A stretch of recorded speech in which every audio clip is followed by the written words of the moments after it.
This is Frank Watkins, and this is the second project in this series that I'm calling the Skate DNA Sequence.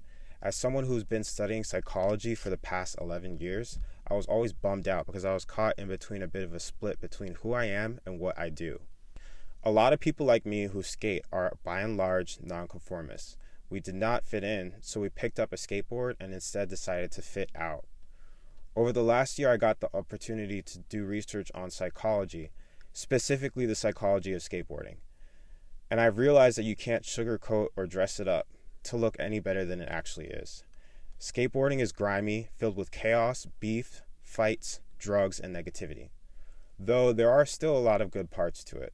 The more research that I did on this, however, the less I wanted to act like skateboarding was this squeaky clean little hobby that has nothing but positive effects on everybody's life who partakes. However, I did find one positive thing that ran true. It's that we all have certain traits that fit us into the same profile. Like, why do we even do it in the first place?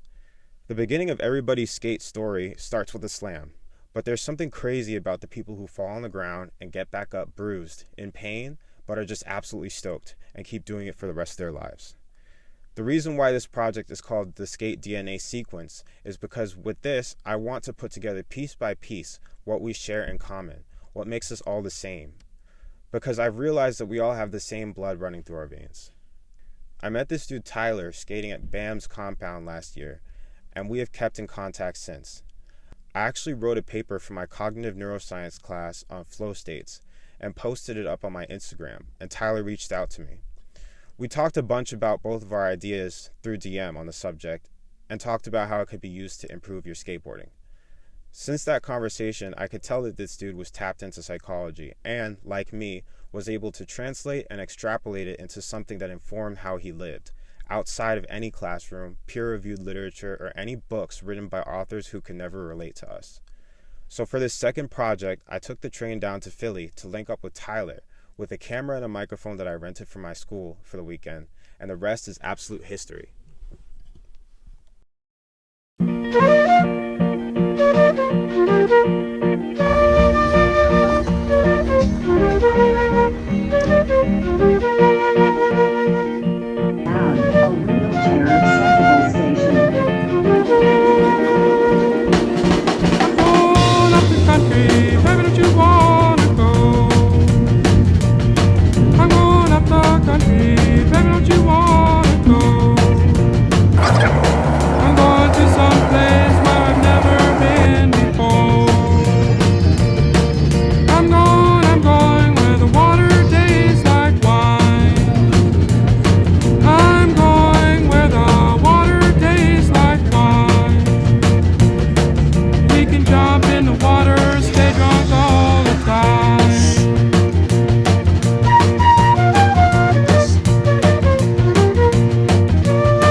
Yeah, I mean, like, today's a special day. We're doing something sick, you know. So I'm like just stoked to get it going. Cool Paul Mill.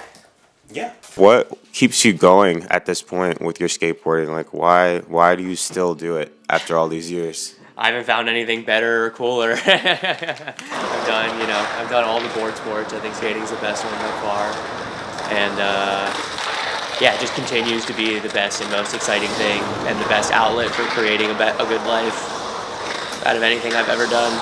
Best outlet for creating a good life. Yeah. How has skateboarding shaped your life in general? It's my 100% full priority, and I build my life around riding a skateboard. So, yeah.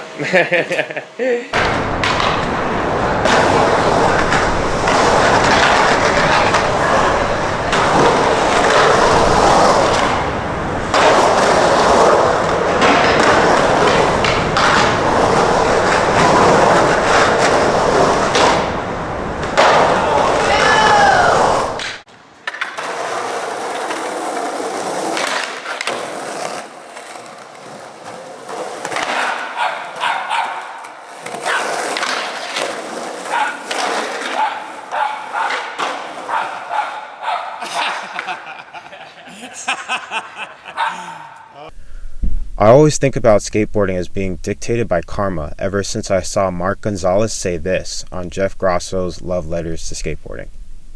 I think of skateboarding as like a karma stick. If your karma's good, like you're gonna have the baddest time and like have fun and it's gonna be good. The gun's up. There it is. Yeah. If your karma's bad, you're gonna eat shit. That's fair enough. Yeah.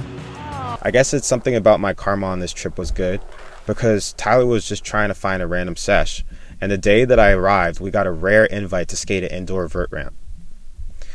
This is Finn's ramp, which apparently was owned by Tom Boyle in his heyday. Rest in peace. For whatever reason, the session lined up and it was just instantly a go. I didn't have my preferred vert board and had honestly not skated a 12-foot vert ramp before. But there was no question that I was going to suit up and get in there, because sometimes when the universe says go, you just go.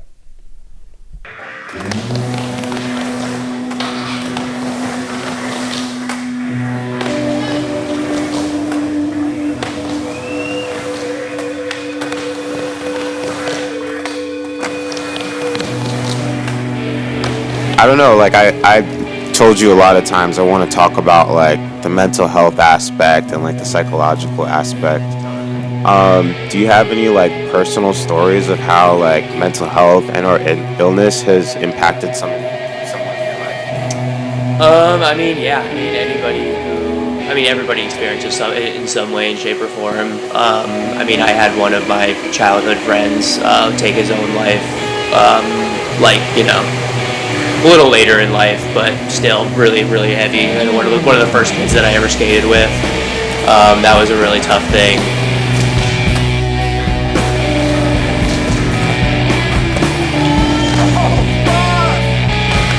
Because we were definitely like his only friends. He had like struggled. He definitely was like, all the wires weren't there, and he struggled a lot in life. And then I remember we had this super tight group of skaters, just like in the neighborhood. We were all talking about like future life plans, and we're like, oh, like I want to live in Colorado, and I want to live in Oregon, and I want to live in thing. And he was like, what are we all? What do you mean we're not all gonna like hang out together? Whoa.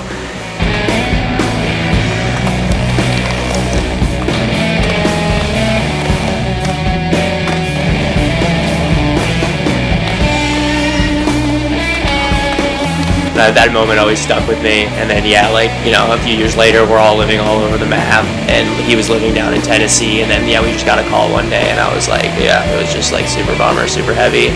And it was like, it's not that I didn't see that as a possibility, but it still sucks when it happens, And then you always just go back and think like, oh, what could I have done better? Like I should have called him more times, like all that kind of stuff, all that stuff is a super hard thing to go through. But then the flip side of the coin is that you just appreciate the relationships that you have more, now more. And then, now I try to put more work into, my friendships and stuff because, it's a super important thing.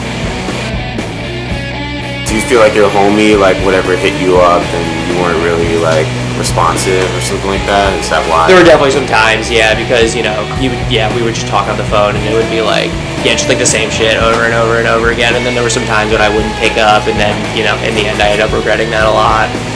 Yeah, man, that's I guess it's reflecting on it. You feel like you wish you could get that back. Yeah, the chance totally. to pick up that. Yeah, those phone calls don't seem as mundane later in life like that. Do you feel like you ever hit any low points in life that you went to skating to get through? Oh, every time. Anytime I've ever been low, I just skated and then I felt better. Literally every single time, I think. Yeah.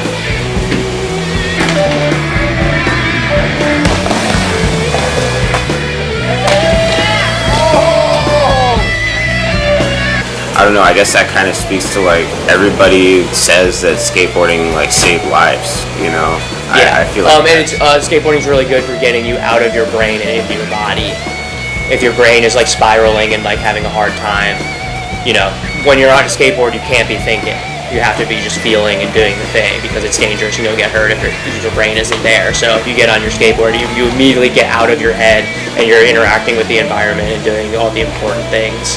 And then by the time you get back in your brain, you've done all these like this good work and like good like confidence building stuff, and like you're back and you're like, okay, now I can deal with this issue a lot clearer headed because I got to like spend some time in my body. By the time you've come back, you've like removed yourself from yourself, you've done all this work and had all this fun and did this whole thing, and then by the time you come back to yourself, you've come with such like a clearer mind, and you've actually come as a better person, as like a more evolved person, because you spent this time just being so involved with something that now when you come back to yourself, it's so much easier and so much clearer to do the things that you're trying to do.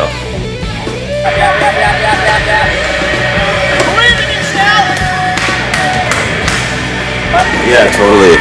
I mean, like, for people who struggle, like, obviously, I feel like I struggle with anxiety and all sorts of different things, but I guess that, like, contributes to the autotelic parts of skateboarding, because, like, that self-referential thought just fades away, and you're just having however long it may last, it's like your skate session, but there's, like, a little bit of time of sanctity and peace, you know what I mean? Big time, yeah. And it's not like we're like, doing this very like, it is disciplined, but it just doesn't feel like disciplined work. It just feels like fun, which is like the most special part of the whole thing.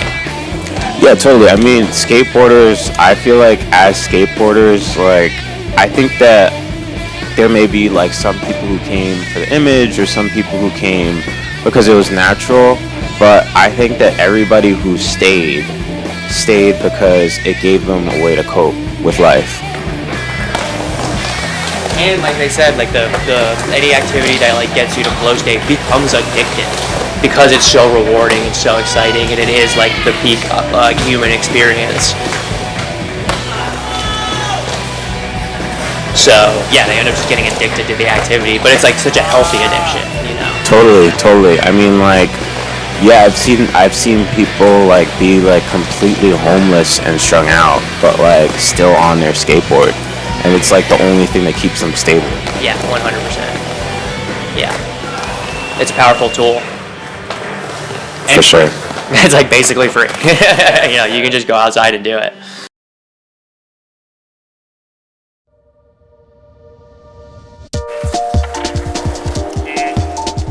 What is the underlying philosophy of skateboarding? Get out, do something that's good for you. Do something that's largely for yourself, but also connects you to a larger community. Skateboarding is such an individualistic activity, but it really isn't. You can go skate by yourself, but everyone knows it's way better with friends. So it's a really good way to work on yourself, and then also take that to a larger community, and feel good about it. Last question for now. What do you have to say to the people that are claiming that skateboarding is dead? It's fine, let it be dead. We don't care what you think, we're still out here. If you think it's dead, that's great. Yeah, bro. Good looks, bro.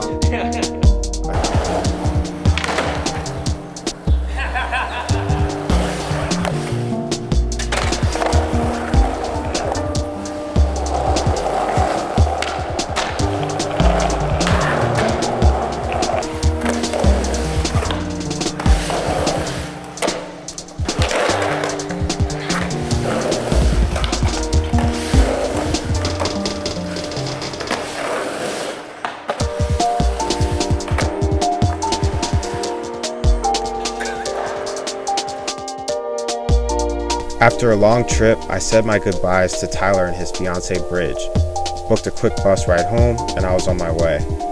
Before I left town, at the bus stop, I saw two little black kids riding around. Tyler actually gave me a deck to set up when I got home, which was approximately the shape that I always ride. It was literally perfect for me. Those kids rode by me and then spun back and started asking me about the floor. Without hesitation, I gave it to one of the kids and I told him it was all his. If there's one thing that for sure is in the skateboarder's DNA, it's compassion, forgiveness, and empathy, and as Tyler said, flow. We may all come from different backgrounds and parts of the world, but if you dedicate your life to skateboarding, then in that way, you're just like me. Always remember to spread love and to be yourself. Thank you. All right, I think that's it. I think I finished the voiceover.